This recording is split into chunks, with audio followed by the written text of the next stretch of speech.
Happy Monday. Welcome to another edition of Vex Feed. What's up? My name's The Schiller. If you not noticed, the things are kind of quiet on the timeline. Not sure if people have given up exactly, but we have to have a little bit of a reality check. And the only way you can get that reality check is from paying attention to what's going on, because there's a lot of people that just have completely checked out. So we're here to help you check back in. And we're good to go on the Abstract live stream, so we will be live over there. So we are going to go over the Pengu announcement where they are doing an ETF of all things. We're going over the Paul Skeens card that sold for millions of dollars. Well, technically only one. We got Call of Duty news. We have esports news. We have a little bit of a connection between all of it. And we'll try to lay it out on the line for you. Thank you so much for joining. Let's get into it. So AI XPT, this is one of the AI agents on X that has been formulating a whole bunch of thoughts around crypto and has various updates. This was its response to the Pengu NFT ETF that also included the token itself. Key drivers: Canary Capital just filed first ever NFT inclusive ETF, 85% allocation to Pengu token, 15% to Pudgy NFTs. Very interesting that we have such a focus on the the token themselves. We've had the argument back and forth. It's kind of stopped happening, to be totally transparent, where it used to be, well, okay, do we hold NFTs? And then, well, what if crypto does well? And then is it better to hold the crypto as these ones go? And that's more on the lines of like ETH versus the NFT. We're not talking about some of the micro caps and all those other ones. But even then, we've seen before where if ETH rises, sometimes the NFTs do, sometimes they don't. So again, just very interesting that there is such a focus on the Pengu token. And maybe that's at the valuation that it is and why that is so much more in that situation, or just the fact the liquidity around it. I don't know. Anyway, floor price ripped past 10th on filing news. Pengu trading at 0.00629, down 90% from all-time high. It's just a thing right now where a lot of these NFT tokens, if they don't have a sync, which almost none of them do, they seem to really struggle to perform. Maybe that's just, it doesn't matter if there's a token sync and just the speculation needs to be there and the market wasn't able to handle that, or the fact that Pengu really reached far and wide and gave almost everybody an airdrop, where again, there's probably a lot of people that, you know, don't really care about holding an airdrop. Anytime that they get one, they'll just instantly sell. So the expansion timeline, and this is all in like a couple days, which is crazy. So European trading kicks off on Robinhood on the 7th of this month, on March 10th, crossed 750 on-chain holders, 750,000, excuse me. March 11th, Shopify integrates through HelioPay. US launch on Robinhood app on March 14th, and then on the 21st, the ETF filing drops and market reacts. So there's a lot of bullish things around the Pudgy ecosystem. And again, the token is up like 10%. NFTs up a little bit. When the announcement originally happened, they definitely moved, but it's not as crazy as one would think for having such a big announcement and everything around it. And let's continue with the big announcement news. Major acquisitions are happening across the centralized exchanges. I do follow Tyler D. I don't know why the hell this keeps unfollowing people, but whatever. First Kraken, now Coinbase. So we covered last week the Kraken was acquiring a big player, and now Coinbase is looking at the derivatives of a new Deribit. Everything seems to have bit in its name. We love pixelated things, apparently. Bus, in the next 12 months, I am predicting we will see a 100 mil plus fully diluted value token launched in portals with its own self-sustained game economy. So this is a little bit of a hot take, but let's run with this for a second. We have various metaverse platforms that are out there. You have the Sandbox, you have Decentraland, you have other side that's waiting to have like an always on aspect. We have Forgotten Runes, Runeverse, it's about to launch, but that is a game, right? Like, it is not a metaverse platform, where Portals is definitely a metaverse platform. So the question is, for Portals, what does this exactly look like? Are we going to have only people that are on Portals right now really buy into a single one? And that's a narrative that we saw before of people saying, if you're in an ecosystem, you need to have one thing that's really, really successful. And if you think about ApeChain when it first came out, there was a lot of like kind of dumb derivative-ish ones, like, you know, your Bored Apes with the blue background, which got DMCA'd, etc. But they had that Jimmy collection.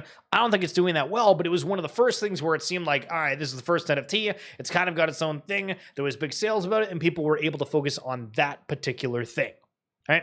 And so for Portals, Is that something where there's a big enough audience across all the portals to do that? Or is it going to be somebody that launches on portals that is going to be able to enhance the already existing portals community? Because that's kind of the realm that we're in right now, when everybody's talking about these partnerships and saying, oh, well, these people are going to bring in this partnership, these people are going to do this, and we're going to relate it to sports and esports more specifically in a second.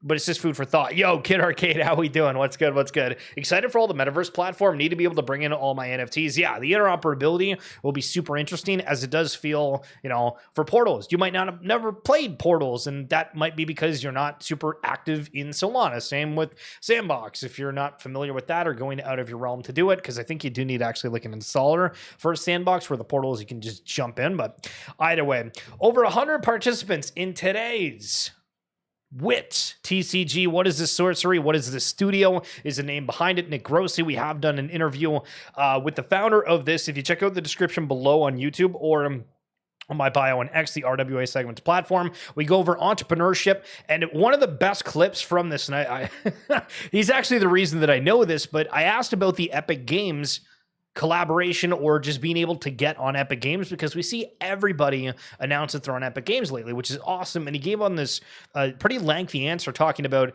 how you need it, first of all, because you can't really go to a whole bunch of people you've never met and said, hey, I have a new game, would you install it? It's just red flags galore. So Epic Games is that avenue for people to feel safe for downloading these games. But he said it was actually really, really easy. You just have to fill out some things, and it's not as hard as some people maybe think that it is, or maybe there was some kind of blockchain blockage before that opened up.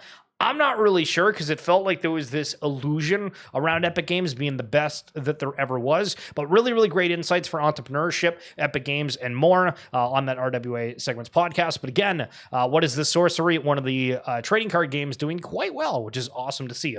Interoperability will be super important, 100%. An 11-year-old sold this Paul Skeens card for $1.11 million. We've highlighted it before. The Pirates were offering season tickets, a baseball game at the park, probably free food and a whole bunch of other stuff, but they decided to go get it graded and then sell it. And everybody's questioning already. I'm calling it a marketing strategy from Topps from the beginning. Most cards and packs are not PSA 10 gem. Shipping the packs, humidity, dirty hands, whatever. He just happens to sell it the week baseball season starts. LOL. All right, so, I think you can kind of get away with the fact of, wow, that's somebody that got it. They were very careful with the card. It just happens to be a PSA 10. But then bringing up the fact that it sold on the opening week of baseball, okay, maybe. Because the announcements of that when it first came out was like forever ago. But it goes back to the authenticity and all of that other jazz. Massive news about the potential regulatory status of NFTs. Crypto startups should be allowed to raise money with NFTs, says SEC leadership. Okay, so we're calling NFT sales raises?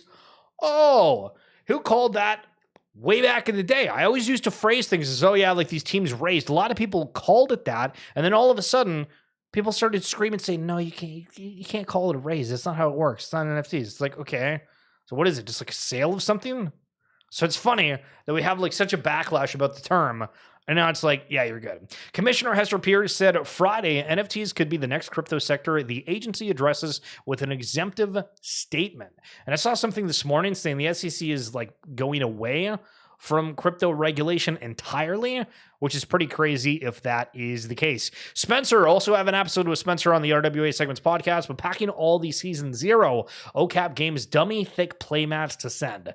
Takes me back to when the Bored Ape founders said that they were in their parents' backyard filling boxes of the original merch. Same thing here with the Pudgy Penguin playmats for vibes. Love it. All right. So when we look at AI, these are a bunch of babies of the office, right? So Jenna Fisher, Dwight Schrute, even though I'm forgetting half of these names. Ryan, why am I forgetting that guy's names? Kevin and the Chili. Man, I need to go back. That's Stanley. I need to go back and watch the series. But anyway, these are characters you might be familiar with your adult forms, but AI has taken them and made them into younger versions of themselves. And this is just your daily reminder of holy crap, things are moving fast in that sense. FOMO Phil, I can honestly say the 7/7 bit is the closest I've been to legitimate gaming addiction from any Web3 game since I've been in crypto. So I saw that and I was like, okay, what is this game? So when you're looking at this, would you vibe with it? Do you think that's your cup of tea? I mean, listen, that's like a 10-second intro. I mean, I need to see a little bit more than that. But it looks like there's only a couple of keyboard options.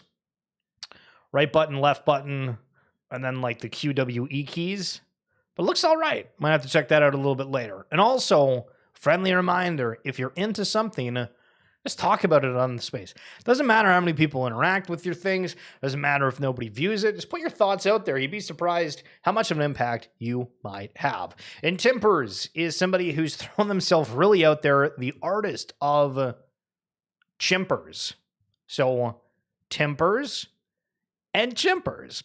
They are really working on the pixelated front. They've done a lot of cool collabs, but more on the artistic front. They've been able to stand out in a realm that is sometimes hard to stand out in terms of the artistry. And I think that these guys are going to stick around for a while just because they keep doing really cool stuff and it's going to get appreciated more and more. And that's something that we've seen more people have the takes of, oh, if it didn't work with this team before, that's fine. What should be commended is the fact of them sticking around no matter what. I'm not saying, Chimpers wasn't like that, but we're definitely having a complete change of thought when people are viewing these different collections. The first Verdansk gameplay. We have our first official look at gameplay from the return of Verdansk, which is the original Call of Duty Warzone map. Very massive time, if anybody remembers that. But the New York Mets outfielder, Juan Soto, had this clip on their Instagram page. So we talk about celebrities entering Web3. Obviously, this isn't Web3 related, but celebrities are gaming, enjoying certain things when they have endorsements of sorts. We don't really question it, except for when it's in crypto. We're going to go down a list here in a moment, but I think we're going to have some huge players entering the space here shortly. Auto blockchain, the test proposal has finished. 14 new people joined on there, and it looks like everybody's going to get about 2 kata per. And imagine, hypothetically, not financial advice or anything, obviously, but let's just dream for a second. If kata goes to $1,000, you could have got $2,000 for participating in this, and only 14 new people went and did it. Listen, we brought it up on the stream, and maybe you're one of the 14.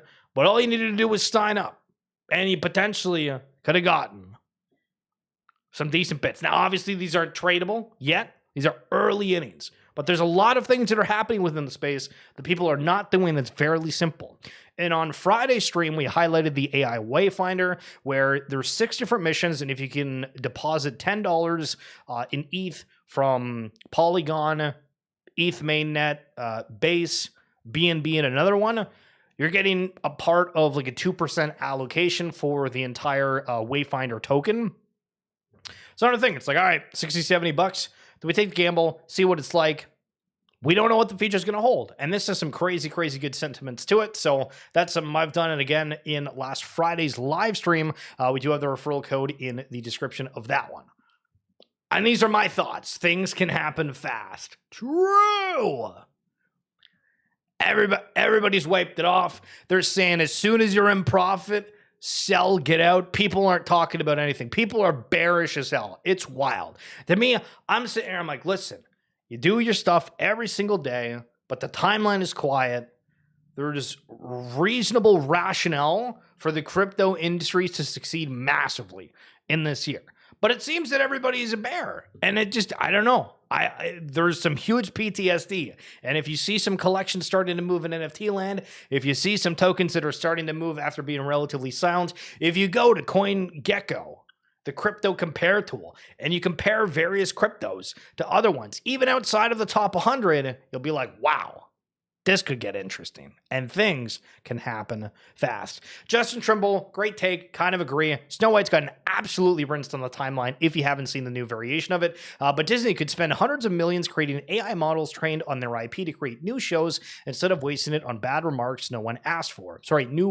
Bad remakes no one asked for. I mean, remember when the Shrek, what was it, 5 or 6, was highlighted and people were immediately clamoring about, we don't like the way the look is. For the Snow White movie, people are saying we don't like some of the people involved with it, or just like the story itself doesn't really make sense. I think there's like a reasonable rationale if you're putting a whole bunch of money into something to be able to filter through certain AIs to help you come up with the best product. And again, we've used references before, and on this upcoming week of the RWA Segments podcast, talked with Ray. If you're going to buy real estate or a property or a car, right? Like if we're going to go into a car lot, that person who's like the sales agent has a bias, right? Whether it's they have a quota they have to get, whether they think they can upsell you, whether they think they can take advantage of whatever it may be. But if there is an agent that knows all of the insights, all of the ins and outs, and is able to filter and have, maybe a little bit of a give and take on, hey, you know what? This part, it's a little bit of the older model, but the warranty's great on it. The longevity of it's great. This is probably worth around this kind of range. If you're to resell here, you get all the info instantly, and you don't have to worry about the shenanigans. I think people are going to uptake this incredibly quickly. And then we got Ronnie Guy out here that's offering one-on-one sessions that if you're wanting to buy the Good Vibes NFT collection, he will sit down with you and go over what one you want. I thought that was absolutely hilarious, and I don't actually think I've seen that within the Web3 space. We haven't seen an onboarding wave like NBA Top Shot since 2021. Yo, notorious. What's going on? What is good? How we doing? What's the next project to do it? What does it look like? This is a great question and almost funny when you think about it, because I don't think we said in the moment, like, yeah, I got onboarded to Web3 to Top Shot. Like in the very few moments, few days of joining Top Shot, I feel Top Shot had a wave instantly, like within a month of, oh my goodness, this is insane. And everybody then trying to look and see what else was in the blockchain space. Now, obviously, there was people that were there before NBA Top Shot. But I think in terms of onboarding, getting friends involved, it was super simple and people got into it. But what's been that since that happened? I mean, Doodles, as an example, we're very high on, we're going through base, we're going for these mass adoptions. They sell like 60,000 TV studio passes, whatever it was. Doesn't feel like it really kind of outreached. Pudgy Penguins, we have something similar where there's toys found a ton of success. They're finding their collectibles in major streams. The token launches. And I don't know if when I look at the Pudgy Penguin community within Web3 right now, do I say these feel like people that have been onboarded through the Web2 areas? Maybe that's like a sign of like purely looking through like the X platform, a Discord, etc. But I don't know what we can say is like, yeah, these people got onboarded from something that wasn't like being already on Web3 rails. So the Optic Texas home major in Call of Duty. The line that you just watched was for Scump. This guy right here. Massive streamer, massive esport personality. They host a show covering Call of Duty, but also, again, just a streamer. And again, massive line. Maybe we almost need to slow that down. Can we slow that down just to show how crazy this line actually is? There's probably 700 people at an event that's starting rather soon. And so when we talk about Juan Soto before, which is a big person who can help highlight something, when you get into something like Call of Duty, as the example here, and there's somebody that's really good at it or giving you content all the time, people become mega fans. And on the weekend as well, in League of Legends, we saw Cadril, who this is like an edited photo, but Cadril's a huge, like the biggest League of Legends streamer, and their team win the championship of like the UEFA Champions League of League of Legends, but it's for like a certain region type of deal, right? So the best of like EU, whatever, came together and they competed. The viewership of this was up drastically from the year before because this team was in it with the notable streamer, and these guys are out streaming all of their scrimmages, where generally speaking, that is not allowed or not really the case across multiple games.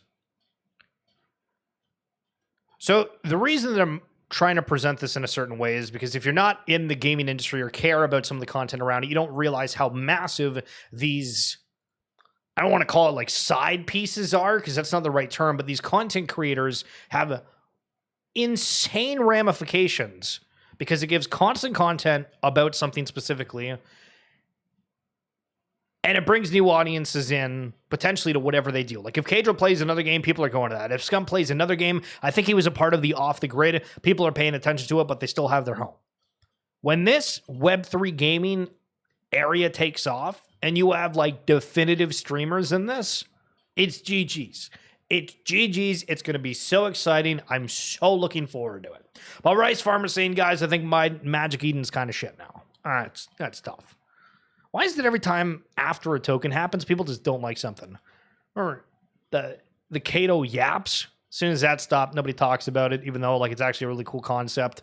Magic Eden, oh my god, the token, it's going to be great. I don't know, nobody talks about it. OpenSea, they're going to do a token at some point. Haven't yet. All right, completely stopped talking about it. It's just feels like after a token event, it just falls off a cliff. It's crazy. It's absolutely crazy.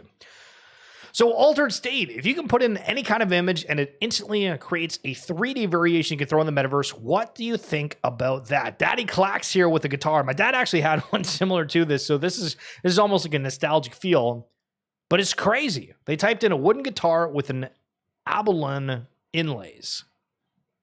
Might have mispronounced that. Squeeze me if I did. But this is where AI is coming to. Imagine being able to put any prompt in any game and having that item. That's crazy. And Silo is a part of that, and something we've been covering for quite some time, but we're continuing to get more updates about Silo and the use cases for it, which is also a part of the auto blockchain, which we mentioned before. And again, there was like 70 people that voted. These things are like ground zero early for what they're working with. Imagine a major IP holder wants their characters to be playable across multiple games. With Silo, they can store character metadata in a silo, making it discoverable. Any game can find and integrate it. Usable, works seamlessly in Unreal, Unity, and more. Editable, players can equip assets like weapon or skins. And persistent, keeps attributes across worlds and experiences. This is true interoperability. No more platform lock-in. So this goes to, all right, what kind of skins do you have in Warzone or Call of Duty? What kind of skins do you have in Fortnite? What kind of skins do you have in League of Legends? What if you could take those to other ones? And you have to think for a second of, well, all right, hold on a second. Does that actually work where if we had, I don't know, the Toronto Ultra purple Call of Duty outfit, would I want to play that in League of Legends? It's like, well, I mean, theoretically, why not?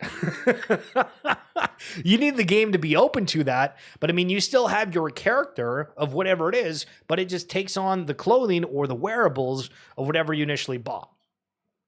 Or maybe it's Batman, or maybe it's SpongeBob, or maybe it's one of these bigger IP characters done in a certain way. We're going to have to see this all in action to really appreciate it, I think.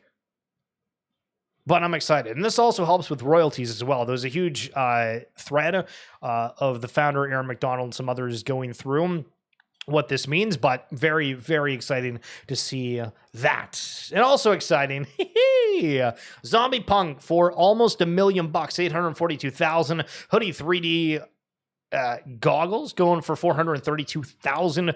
Wild hair 3D goggles 238,000, and then some crazy hair ones for $177,000. And you remember, these are why CryptoPunk derivatives do well, because there's an assumption that, well, somebody just paid $842,000 for a zombie CryptoPunk. If I buy this random derivative on a random chain and it's, you know, one of 50, well, maybe somebody will spend $1,000 on that because the main thing is almost $1 million.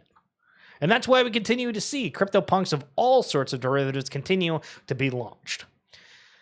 So, Jalen Hurts, the Philadelphia Eagles quarterback. Imagine just seeing his entire life, but it's an AI rendition going through every component, facial changes, hair changes, outfit changes. This AI stuff is absolutely crazy. And when you look at it, you can tell, like, clearly it's not insanely smooth. There's issues with it, but it's pretty damn good. And that's crazy to look at in general.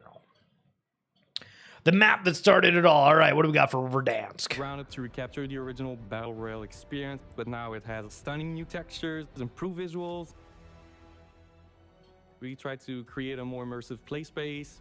Every building, every road, every detail has been carefully refined to create the most incredible Warzone experience yet. When we started our journey to bring back Verdansk, we really wanted to keep this nostalgic feeling while also upgrading it with new technology. New technology that allow us better quality, better rendering. The grass, the bushes, the trees. It's way more complex now than what we've seen in the past. To allow that in the whole map, covering area with high grass, low grass, mud. All of this is a new tech. We've rebuilt the global lighting ambience to achieve a more realistic effect while preserving the nostalgic feel. It includes a new high-resolution sky. It improved the bounces, the reflections, improved light map quality and accuracy, and a better transition between interior and exteriors. With that technology, we've been able to do a lot more with the depth, backlighting, and shadows through the map. For example, the prison, it's a bit gloomy, but the new tech helps us balance to have this creepy vibe, to still have visibility. The materials have been reworked so they react better with lighting and the reflections are better. So everything just feels more grounded, more natural. The recreation of Verdansk has been a collaboration across Beanox, Raven, and Hyman Studios, with each team sparing no detail to ensure this experience is faithful to Infinity Ward's original design. It's the iconic Verdansk map you remember, brought to life with more detail, higher definitions, with the best technology available today to ensure it's better than ever. Grab your friends and get ready to drop back in. So again, all the talk about new technology, new things, and just having the IP. Verdansk is huge. Warzone was huge. This was like the game, the experience for multiple years. They're bringing it back. We've seen Fortnite do the OG bring back in various games. So this isn't new by any means, but it just goes to show if you have the IP, if you have the tech, there's a storm of brewing and people are ready to play games. And I think we are going to see some big, interesting things happening within the Web3 gaming space. But that's going to be it for this edition of XFeed. Thank you so much for tuning on in. Would also remind you again, if you are wanting to have a little bit more insights and me doing interviews with various big players for the RWA Segments podcast, do check out the description down below or in the bio on X. I hope you guys found some value from this. We'll be back tomorrow as per usual. Notorious and Kid Arcade, thank you so much for coming on through. Have yourself a wonderful rest of your Monday, and we'll see you tomorrow. Peace.